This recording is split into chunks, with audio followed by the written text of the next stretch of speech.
So the first thing I just want to say is, you're good enough. I'm sure I've maybe said that before, but I don't know. On the way here, I was like, wait, you're all good enough. You don't have to be perfect. You're good enough, just as you are, right now, at this moment in time, here, right now, today. This moment to moment to moment. You're good enough as you are. In your body, the age that you are, the weight, the form that it's taken. You're good enough to be on a series, the lead. You're good enough to be working with Steven Spielberg. You're good enough to have a fulfilling, beautiful, happy, joyous life. You're good enough to have an amazing, extraordinary relationship. You're good enough just as you are right now. It doesn't have to be changed. You're good enough to work with Meryl Streep.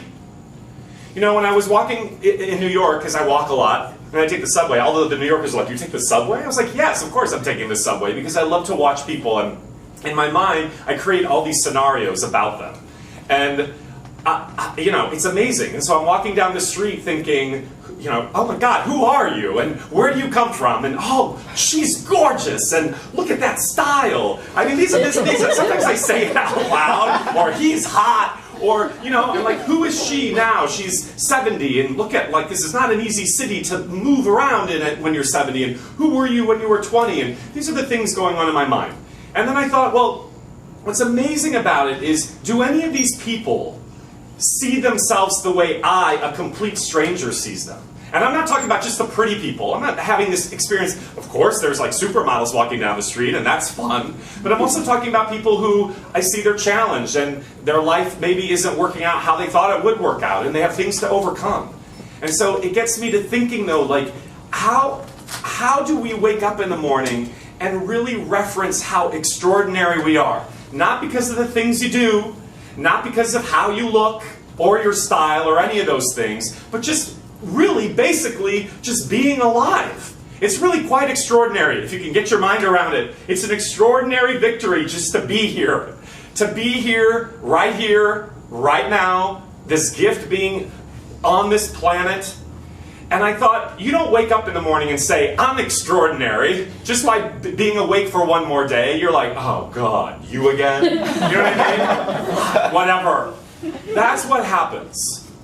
And I thought, well, I think that's also a little bit commensurate with our own self-worth. And a lot of what I talk about is always faking it until you make it. So you're not always going to feel extraordinary, but if you fake your way into it, you will.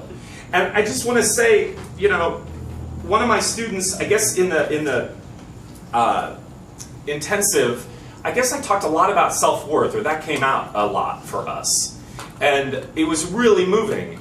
And this two actors sent me an email, and I just want to read part of both of them, because I think it really is touching on how extraordinary we are, and we don't really meet our own extraordinariness out in the world.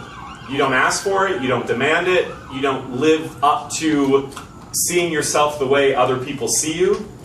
Everybody in here, I don't even know half of you. I think you're extraordinary just by claiming that you're an artist and showing up and moving through your fears and being brave enough to try to go after the things that you want to go after, whether it works out or not. That's extraordinary. So this woman emailed me and she says, you know, I know most people mentioned feeling a lot of emotion after class yesterday. I did too, but I didn't feel negative or sad. I felt so positive and happy and more confident. When I left class, instead of changing back into my old winter boots that were starting to fall apart, I threw them out. I stared at them and I thought, I am worth so much more than these old ratty boots, which seems small and silly, but I think it was a symbol of me throwing away what was holding me back, letting go of the past, and finally moving forward. So I would like us, as a piece of homework this week, is to find something that represents maybe a moment in your time as a touchstone of your self-worth that isn't really of the equal value that you really are. It could be a pair of shoes. It could be an old blankie you've carried around with you since, I don't know, forever. It could be a boyfriend. See, it's getting real in here. It could be a girlfriend. It could be an agent.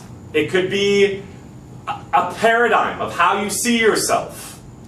The things that, it could be just, if we can, create a touchstone for yourself this week through a thing that you are going to let go of because it no longer represents your own self-worth. You may have to take a breath to do it. And you know, it's interesting, another woman emailed me, completely unrelated, and she wasn't even in the intensive, which is interesting. She was just in the Monday night masterclass, and she said, oh, I didn't bring it. Barbara, do you have it? Oh, damn. I left my phone, but I'll remember it. She just said something about, I've learned that I can let go and be empowered and be full of self-worth and be free all at the same time. So that's the goal, always.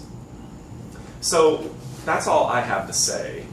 You're extraordinary without you even knowing it. And if you don't believe it, call up a friend. I've said this before. And tell them to tell you for 3 minutes a rage of extraordinary appreciation of why you are so awesome and extraordinary. I've done that. Gina and Izzy one time, I had coffee with them, and I was like, please tell me what you like about me, please. Sometimes you need to hear it. Okay, I want you to do that homework. Find something in your life that represents a part of your self-worth that it's time to let go and create a new measurement of value around it.